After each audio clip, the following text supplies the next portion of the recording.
स्वागत छ भाइ बहिनीहरूलाई नेपाल अनलाइन स्कुलमा। हामीहरूले म्याट्रिक्ससँग रिलेटेड सर्ट क्वेसन्सहरू डिस्कस गरिरहेका थियौँ, जुन क्रममा हामीले टाइप 3 सम्म लगभग सिद्ध्याउन आँटिसकेका छौँ। हामीले टाइप 3 मा आज लास्ट सेसन रहनेछ। हामीहरू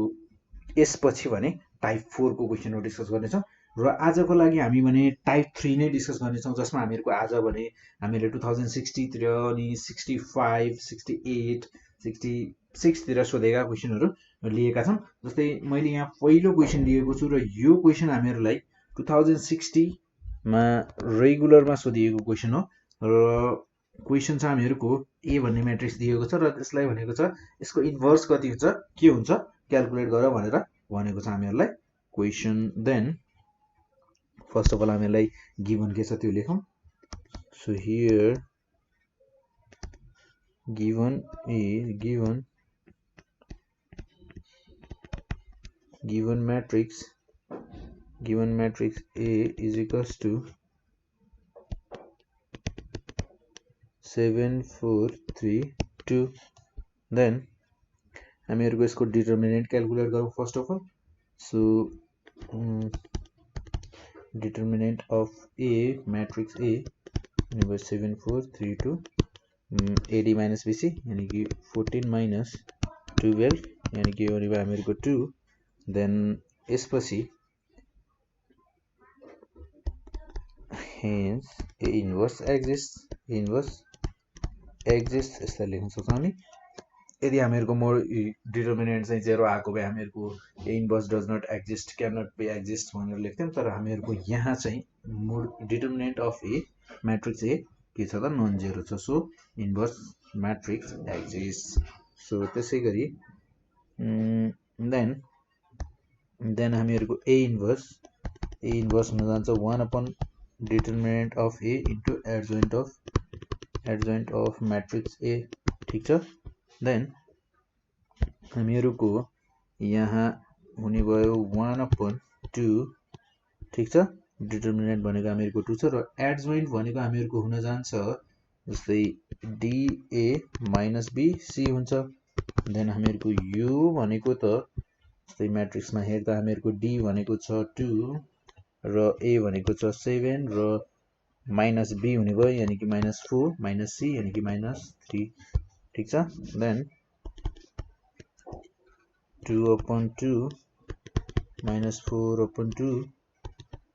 -3/2 7/2। देन 2/2 गर्दा यो हुने भयो हामीहरूको 1 -2 -3/2 देन 7/2। यो भयो हामीहरूको matrix inverse of matrix A. Thus the required inverse matrix, thus the required inverse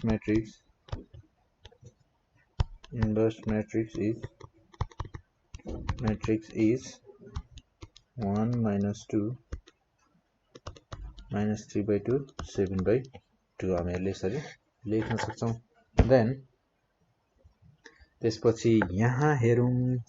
हामीहरूको अर्को क्वेसनलाई हेरौँ। जस्तै 2065 मा सोधेको क्वेसन छ हामीहरूसँग। यहाँ अर्को क्वेसन भनेको 2065 मा सोधेको क्वेसन र क्वेसन छ हामीहरूको यहाँ पनि हामीले जस्ट इन्भर्स क्याल्कुलेट गर्नुपर्नेछ म्याट्रिक्सको रो। त्यसो हो भने हामीहरू यो क्वेसनलाई नगरौँ होला, अर्को क्वेसन हेरौँ। र हामीलाई सायद पहिले चाहिँ हामीहरूको 2065, 2066 र 68 सम्म चाहिँ लगभग इन्भर्स निकाल्ने मात्र सोधेको क्वेसनहरू रहेछ यहाँ चाहिँ। सो मैले यहाँबाट अर्को क्वेसन लिएँ।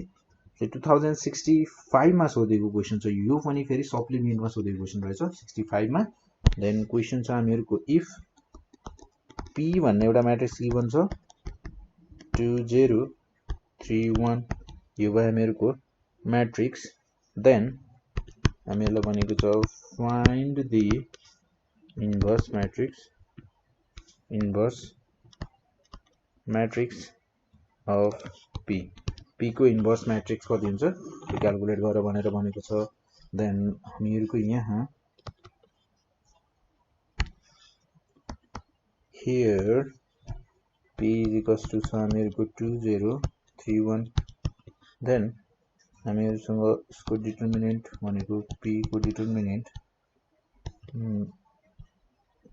2 0 3 1 then determinant भनेको हामीको हुने भयो AD minus BC then AD minus BC भनेको 2 1 2 minus 3 0 0 then हामीको determinant भनेको 2 हुने भयो so which is not equals to 0 which is not equals to 0 then hence P inverse exists hence P inverse exists so now P inverse is equals to 1 upon determinant of P into adjoint of P then 1 upon 2 adjoint of P भनेको हामीहरुको हुन जाने भयो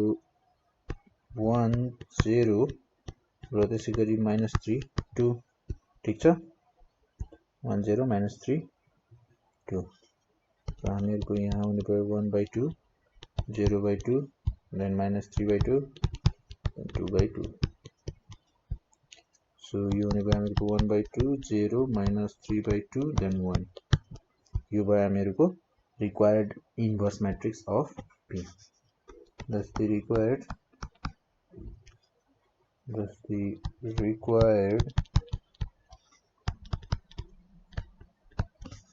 inverse matrix is 1/2 0 -3/2 1 यो भयो हामीहरुको required inverse matrix. यसरी हामीले inverse matrix calculate गर्न सक्छौं र हामीहरुको पहिले भनेको इन्भर्स म्याट्रिक्स क्याल्कुलेट गर्ने मात्र सोधेको रहेछ धेरै जस्तो सो जस्तै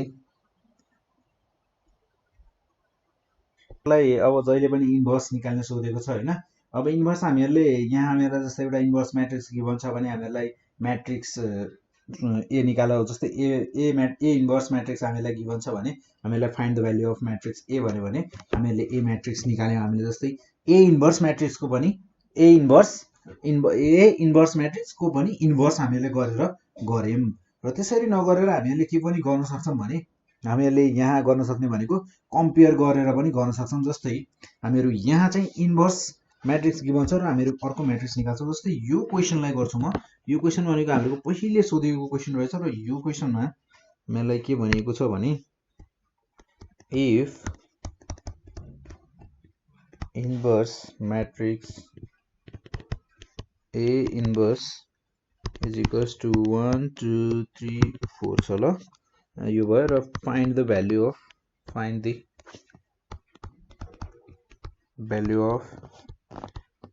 matrix A भन्यो ल A भन्ने म्याट्रिक्स को भ्यालु निकाल्नु भनेर भनेको छ भने हामीहरुले यसलाई A इन्भर्स को पनि इन्भर्स गरेर त गर्यौं हैन त्यसरी त अब हामी गर्न सक्छौं सो यहाँ अर्को तरिका पनि छ यसलाई क्याल्कुलेसन गर्ने भनेको जस्तै let A is equals to मैले A B C D भनेर माने ठीक छ B a matrix B a square matrix हैन B a square matrix किनकि square matrix हामीहरुको A इन्भर्स पनि square matrix छ then A inverse is equals to 1 2 3 4 छ ठीक छ then हामीहरुको I भनेको आइडेन्टिटी म्याट्रिक्स हुन्छ देन I 0 0 1 आइडेन्टिटी म्याट्रिक्स भयो इज आइडेन्टिटी म्याट्रिक्स यो कुरा त थाहा छ होला तपाईहरुलाई देन हामीहरुले के पनि गर्न सक्छौं भने A into A inverse is equals to I हुन्छ यदि A इन्भर्स भनेको A म्याट्रिक्स को इन्भर्स म्याट्रिक्स हो भने हामीहरुको A डट A इन्भर्स भनेको आइडेन्टिटी म्याट्रिक्स यानी कि I हुन्छ भन्ने कुरा हामीहरुलाई थाहा छ र हामीहरु यहाँ के गर्न सक्छौं भने I भनेको मसँग छ ABCD ठीक छ ABCD र मसँग A इन्भर्स भनेको छ 1 2 3 4 भ्यालु जति पनि आउन सक्छ है मैले जस्तै आइडेन्टिटी म्याट्रिक्स भनेको 1 0 0 1 ठीक छ र अब हामी यहाँ यो दुईटा म्याट्रिक्सलाई मल्टिप्लाई गर्दिन्छौं र यसलाई मल्टिप्लाई गर्दा यो हुने भयो हामीहरुको AB ले हामीहरुको फर्स्ट अफ अल गरौं AB ले गर्दा यो हुने भयो हामीहरुको A प्लस 3B र त्यसैगरी फर्स्ट कोलमलाई गर्दा A प्लस 3 भयो र सेकेन्ड कोलमलाई गर्दा के हुन्छ हेरौं हामीहरुको यो हुने भयो 2a plus 4b देन हामीहरुको सेकेन्ड रोले फर्स्ट कोलमलाई गर्दा c plus 3d हुने भयो र यो हुने भयो हामीहरुको 2c plus 4d is equals to 1001 अब यहाँनिर हामीहरुलाई चाहिने भनेको ABCD को भ्यालु हो कि हैन हो सो त्यसो भए हामीहरु यहाँ कम्पेयर गरेर पनि क्याल्कुलेसन गर्न सक्छौं जस्तै मैले a plus 3b is equals to 1 लेख्न पाउँछु जस्तै taking the relation of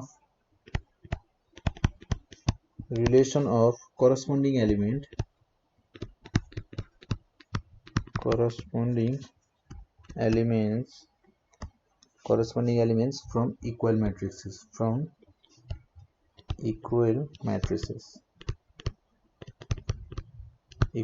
matrices then हामीहरुको यहाँ फर्स्ट अफ अल मैले लिएर a plus 3b is equals to 1 ठीक छ र मैले यहाँबाट a is equals to minus 3b calculate गरे देन मैले 2a plus 4b is equals to 0 हुने भयो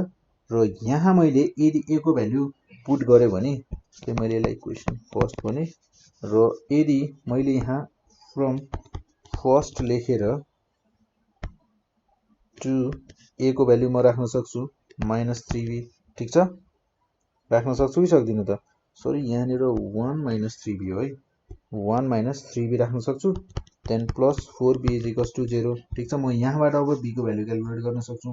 then 2 minus 6b plus 4b is equals to 0 then यो हुने भयो मेरो 2 minus 2b is equals to 0 और यो हुने भयो मेरो 2 is equals to 2b then therefore b is equals to 1 मेरो b भनेको 1 हुने भयो सो from first लेखे मैले फेरि र अब मैले b को भ्यालु यदि इक्वेसन फर्स्ट मा राख्यो भने a को भ्यालु निकाल्न सक्छु a is equals to 1 minus 3b छ then 1 minus 3 into 1 is equals to 1 minus 3 is equals to minus 2 हामीहरुको a को भ्यालु त minus 2 रहेछ र अब मसँग a र b को भ्यालु छ यदि a र b को भ्यालु छ भने मसँग जस्तै अब यहाँ म अरु इक्वेट गर्न सक्ने भनेको c plus 3d is equals to 0 गर्न सक्छु र त्यसैगरी 2c plus 4d is equals to 1 गर्न सक्छु जसरी मैले यहाँ इक्वेसन फर्स्ट गरेर त्यसैगरी मैले a र b को भ्यालु निकाले यहाँबाट दुईटा इक्वेसन बनाएर र त्यसैगरी म यहाँ के गर्न सक्छु भने यहाँ दुईटा रिलेसनलाई लगेर c र d को भ्यालु पनि क्याल्कुलेट गर्न सक्छु जस्तै मैले यहाँनिर के गरे भने अनि टक्क यस्तो लाइन तान्छु र साइडमै गर्छु देन मेरो यहाँनिर हुने भयो c plus 3d is equals to 0 ठीक छ देन मेरो c भनेको minus 3d हुने भयो यसलाई भने मैले ल equation second so again 2c plus 4d is equals to 1 2c plus 4d is equals to 1 ठीक छ देन मैले c को ठाउँमा म minus 3d राख्न सक्छु minus 3d plus 4d is equals to 1 then यो हुने भयो मेरो minus 6d plus 4d is equals to 1 then minus 6d plus 4d minus 2d is equals to 1 then d is equals to 1 by minus 2 मेरो d भनेको रहेछ minus 1 by 2 र त्यसैगरी म अब यहाँ लेख्न सक्छु therefore d is equals to minus 1 by 2 is equals to minus 1 by 2 so from second मा म c is equals to minus 3d छ c is equals to minus 3 into 1 by 2 minus 1 by 2 ठीक छ minus into minus plus 3 by 2 मेरो c भनेको 3 by 2 रहेछ र मेरो thus the required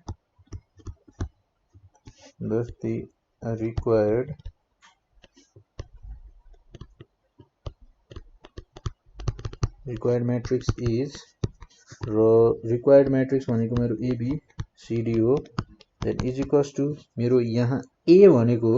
-2 छ र b भनेको 1 छ c भनेको छ मसँग 3 by 2 र d भनेको छ -1/2 यो भयो मेरो रिक्वायरमेन्ट म्याट्रिक्स यसरी पनि हामीहरु क्याल्कुलेट गर्न सक्छौं र यहाँ भन्दा पहिले हामीहरुले गरेको क्वेशनहरुमा हामीहरुले गरेका थियौं ए इज टु के गरेका थियौँ भने हामीहरूलाई ए इन्भर्स म्याट्रिक्स गिभन थियो, ए इन्भर्स म्याट्रिक्स गिभन थियो र हामीहरूले ए फाइन्ड गर्नुपर्ने थियो होइन। त्यहाँदेखि हामीले के गरेका थियौँ भने ए टु ए इन्भर्सको पनि इन्भर्स गरेर गरेका थियौँ। यसरी गर्दा पनि ठिक हो र यसरी गर्दा पनि ठिक हो। तर यहाँ चाहिँ के हुन्छ भने